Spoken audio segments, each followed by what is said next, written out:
नवी मुंबई व रायगड जिल्ह्यातील ताज्या बातम्या आणि घडामोडींसाठी सबस्क्राईब करा वादळवारा लाईव्ह चॅनल आणि दाबा बेल आयकॉन।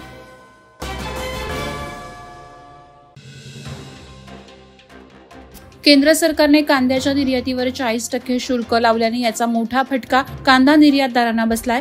विदेशात निर्यात होणाऱ्या कांद्यांचे सुमारे 400हून अधिक container Jawaharlal Nehru port trust म्हणजे JNPT बंदरात अडकून पडलेत। अचानक निर्यात शुल्क लावल्याने विदेशात जाणाऱ्या कांद्यांची किंमत 40%नी वाढली आहे। यामुळे विदेशातील व्यापाऱ्यांनी कांदा घेण्यास नकार दिल्याने निर्यातीसाठी आलेला कांदा JNPT बंदरात पडून आहे।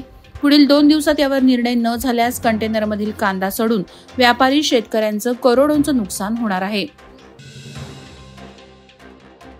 मावळ लोकसभा मतदारसंघाच्या विकासात खासदार श्रीरंग बारणे यांचा सिंहाचा वाटा असून पंतप्रधान नरेंद्र मोदी यांच्या नेतृत्वाखाली शिवशाही आणि रामराज्य आणणार असे आश्वासन केंद्रीय मंत्री नितीन गडकरी यांनी दिलं।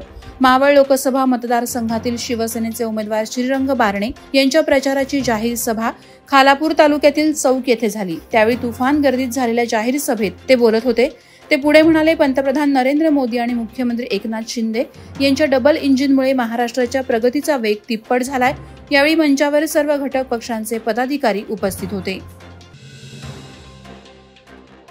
रायगड जिल्हा परिषदेच्या माध्यमातून उरण तालुक्यातील अनेक गावांमध्ये विकासाची कामं सुरू आहेत, परंतु जिल्हा परिषदेच्या भ्रष्ट कारभारामुळे आणि बांधकाम विभाग अभियंत्यांच्या दुर्लक्षितपणामुळे गावागावात होणारी ही अनेक विकास कामं निकृष्ट दर्जाची होताना दिसत आहेत।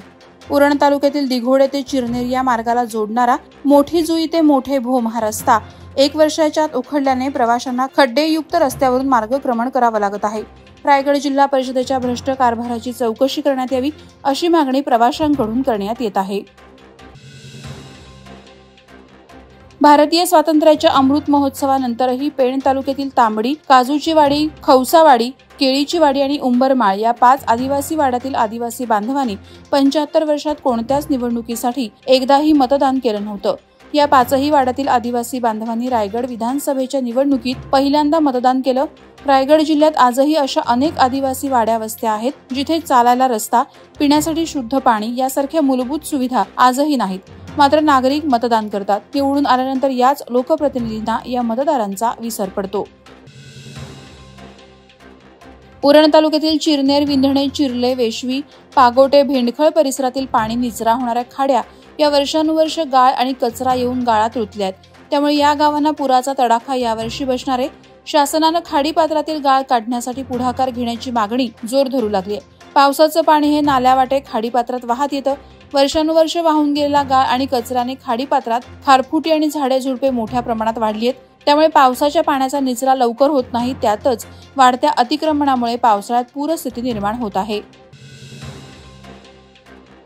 पेण तालुक्यातील डोलवी येथील JSW कंपनीच्या धरमतर जेट्टीवर उतरवण्यात येणाऱ्या कच्च्या लोखंड असलेल्या खडीची डंपरमधून नागोठणे, भिसे, खिंड मार्गे JSW कंपनीच्या साळाव येथील प्लांटमध्ये वाहतूक करण्यात येते। त्यानंतर या खाडीवर प्रक्रिया करून पुन्हा ती खडी डोलवी येथील प्लांटमध्ये पक्का माल तयार करण्यासाठी आणण्यात येत आहे। मात्र या वाहतुकीमध्ये काही वेळा ही खडी डंपरमध्ये ओव्हरलोड भरण्यात येत असल्याने ती रस्त्यावर पडत आहे। त्यामुळे अपघाताचा मोठा धोका निर्माण झाला। याकडे पेण RTOचे अर्थपूर्ण कानाडोळा केल्याचे दिसून येत आहे। महाराष्ट्र जीवन प्राधिकरण विभाग अभियंत्यांच्या डोळेझाक कारभारामुळे उरण पूर्व विभागातील 25,000 रहिवाशांना अशुद्ध पाणी पुरवठ्यावर आपली तहान भागवावी लागत आहे।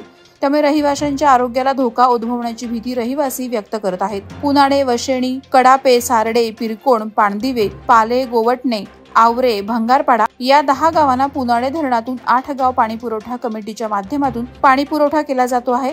MGPL विभागाचे शाखा अभियंता तथा उप अभियंता प्रशांत पांढरपट्टे यांच्या डोळेझाक कारभारामुळे या योजनेचा ठेका घेणारे कंत्राटदार मेसर्स गुरुर इन्फ्रा प्रायव्हेट लिमिटेड कंपनीनं गावोगावी पाईपलाईनची कामं, जलकुंभ, जलशुद्धीकरण प्रकल्पाची कामं ही संथ गतीनं सुरू ठेवून खर्चाच्या निधीतून रक्कम वसूल करण्याचं काम सुरू केलंय।